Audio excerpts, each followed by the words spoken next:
Naganap ang isang malawakang protesta noong linggo, February 18 sa Mexico City bilang pagprotesta sa inihaing constitutional reform ng kasalukuyang Pangulo ng Bansa na si Andres Manuel Lopez Obrador. Ang pagpapawalang bisa sa local electoral bodies ng bansa bilang isang autonomous institution at pagbabawas ng bilang ng councilors na namumuno sa National Electoral Institute o INE ang ilan sa kabilang na plataporma ng constitutional reform na inihain ni President Obrador. Bagay na tinutulan naman ng mga rallyista at inakusahan ang Pangulo na nais nitong mailagay sa kanyang partido ang lalong higit na kapangyarihan.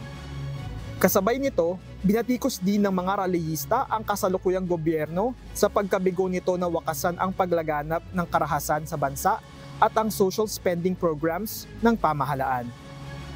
Ayon sa mga organizer, umabot sa 700,000 rallyista ang dumalo sa demonstrasyon at tinatayang ito ang pinakamalaking protesta laban sa Administrasyong Lopez Obrador.